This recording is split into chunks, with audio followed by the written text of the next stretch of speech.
Vamos lá, então, vamos falar então da entrevista do Glenn Greenwald ao Pânico. A Vera Magalhães participou, vai trazer aqui os principais highlights na abertura do programa. Eu citei uma fala dele que ele disse que ainda tem muito material explosivo a vir. E quem quiser acompanhar os principais pontos também pode correr lá em www.jp.com.br,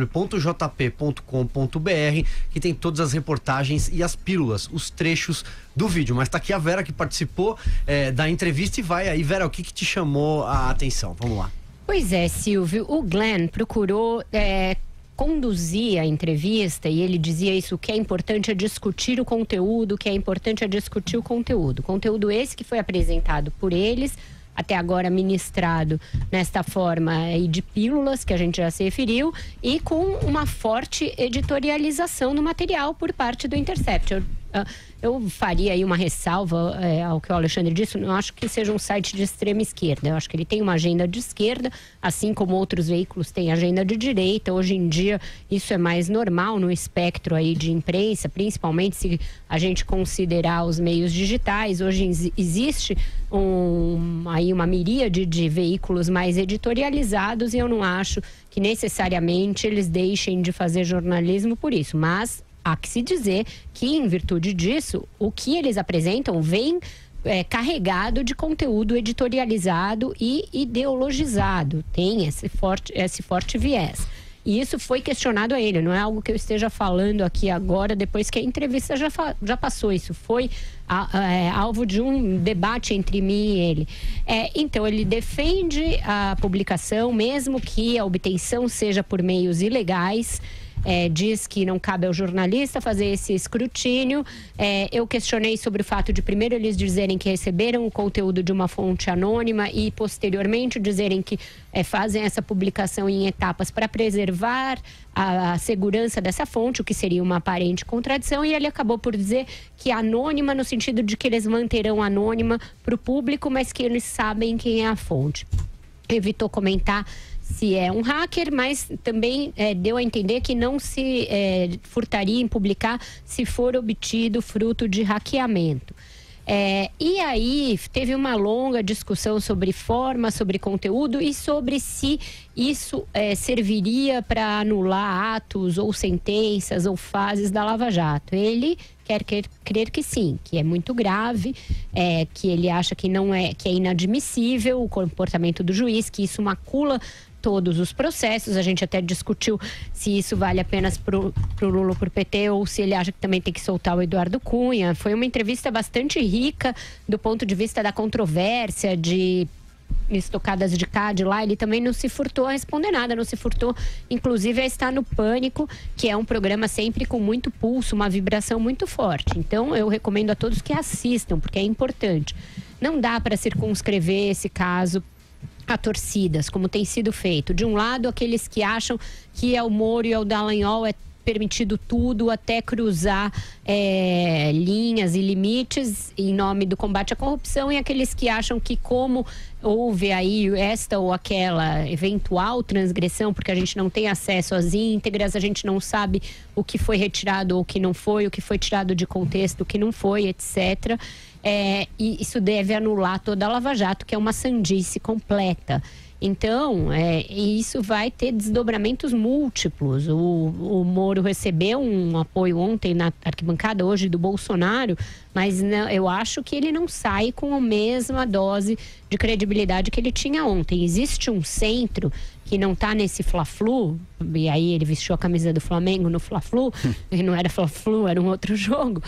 Existe um centro que está um pouco perplexo com isso, porque essa cruzada de fronteira entre acusador e justiça, no limite pode se voltar contra todos nós, contra toda a sociedade.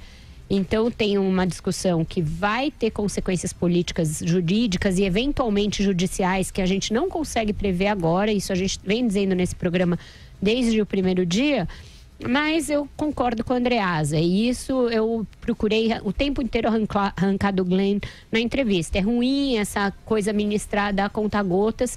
Concordo com a Andreasa que eles deveriam ter esperado o tempo da publicação, e aí eu perguntei há quanto tempo eles têm esse material, ele falou semanas. Semanas não me parece um tempo muito longo para você segurar um material como esse. E só para efeito de informação, Silvio, eu acabo de receber uma nota aqui do Ali Kamel, diretor de jornalismo da Rede Globo, porque a Globo foi muito mencionada na entrevista. E ele diz o seguinte: Glenn Greenwald mente quando diz que há 6 meses ouviu de mim que João Roberto Marinho proibiu qualquer pessoa de trabalhar com ele. Não vejo Glenn Greenwald desde 2013. A mentira se desfaz por si.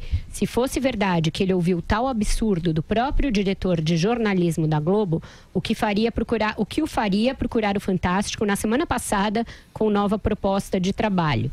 Tampouco se sustenta o motivo sobre o veto que nunca existiu. Se o motivo foi o artigo que o marido de Glenn, David Miranda, publicou no Guardian, como se explica que o próprio David tenha participado de programa de entrevista na Globo News, por mim dirigida?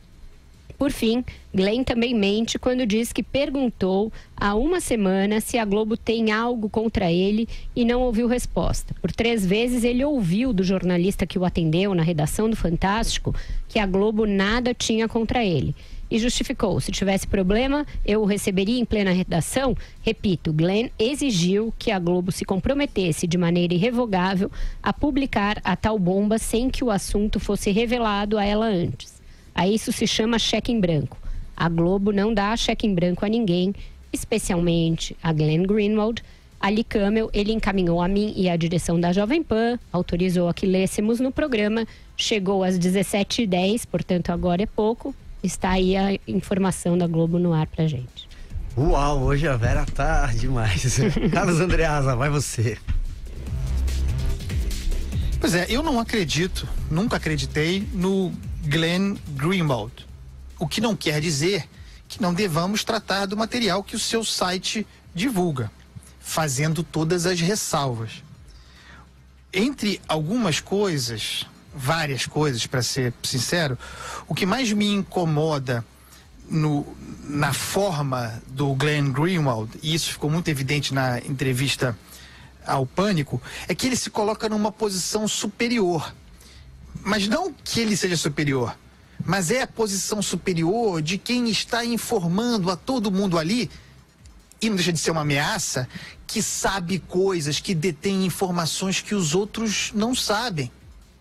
Ele é hoje muito poderoso. O Alexandre Borges falou, o Brasil está sendo pautado pelo Greenwald, que tem uma agenda pessoal, que é pessoalmente um militante de esquerda.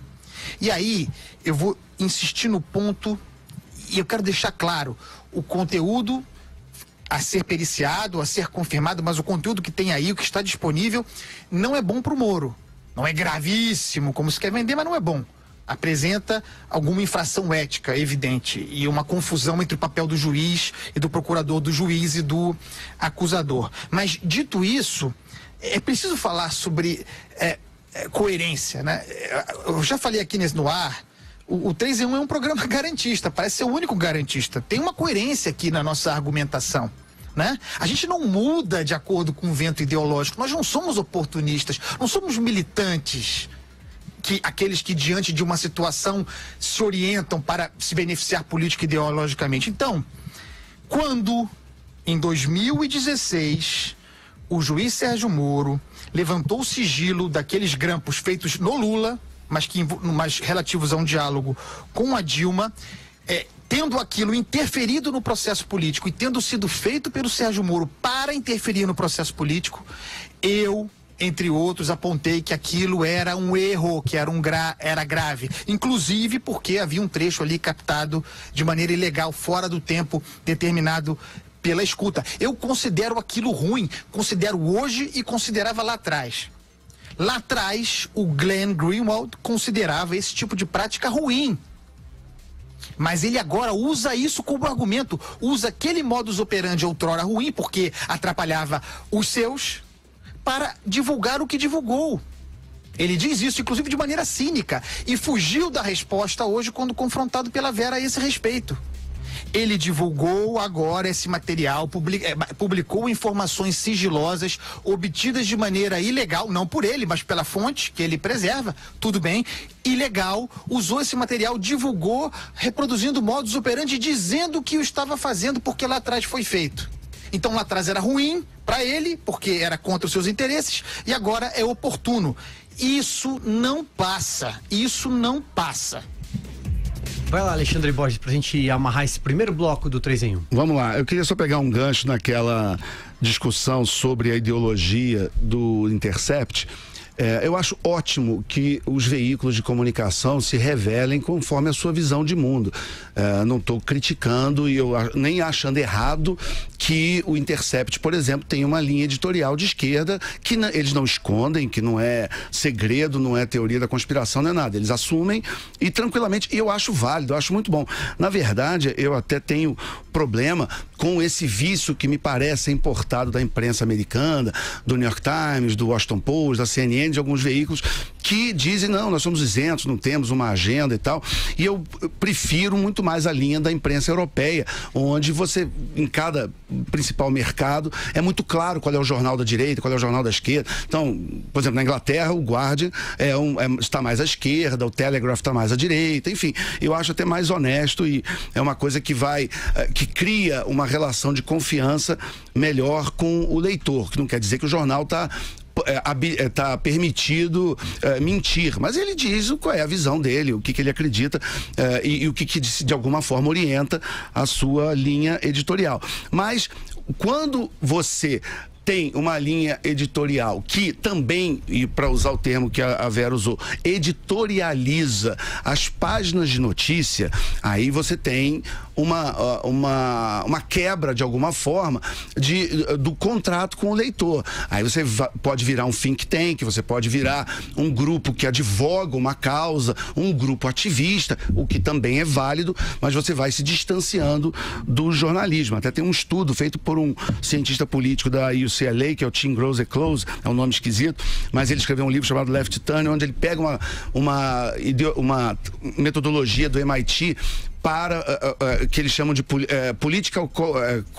um coeficiente político, de uma maneira de calcular dos veículos de comunicação, do jornalismo, quais que estão mais à direita ou mais à esquerda. Eu li esse livro, gostei muito, e ele dava ele ia de 0 a 100, sendo que 100 eram os mais à esquerda, 0 os mais à direita e 50 o que seria mais ao centro. Mas uma tese que é defendida nesse livro é que o veículo que está ali próximo do 50, próximo do centro, ele costuma ter mais compromisso com a verdade e com a notícia. E os que vão se afastando, que ganham nota 70, 80, 100 ou 20, 10, 15, eles começam a também ter mais compromisso com as próprias narrativas ideológicas e políticas do que propriamente com os fatos. Não sei se esse é o caso do Intercept, mas quando a gente vê que um veículo está mais compromissado com a narrativa do que propriamente com a notícia, isso pode interferir na sua linha editorial. E também, só para falar uma curiosidade sobre o jogo de ontem, quem devia estar com o coração dividido era o Fernando Collor de Mello, ex-presidente, porque ele já se diz torcedor do Flamengo, mas ele foi presidente do CSA de Alagoas. É que então, ele não tem coração. Ele já ele torceu para um e presidiu o outro. E o Flamengo ganhou o jogo de 2-0 ontem e o Moro se mostrou pé quente, botou a camisa do meu time, inclusive, foi muito bacana. Outra curiosidade... Foi lá fechar o corpo, Alexandre. Oi? Ele foi botou o manto sagrado, fechou o corpo. Na dúvida, né? Tá pressionado, ele botou o manto para fechar o corpo. E tem uma curiosidade que é o seguinte, segundo o Ibope, a pesquisa das torcidas do Brasil, a maior torcida proporcional do Flamengo no Brasil não é no Rio de Janeiro, é em Brasília. É por isso que a gente sempre lota uma Nega Rincha quando a gente joga lá. Então ele jogou em casa e o ator José de Abreu da Globo escreveu no Twitter hoje que ele vai tocar fogo em todas as camisas dele do Flamengo, porque o Bolsonaro e o Sérgio Moro vestiram a camisa e, em nome, né, Andreasa, da nação rubro-negra, a gente só pode dizer que a porta da rua serventia da casa. Tchau, Zé Abreu. Não fará falta.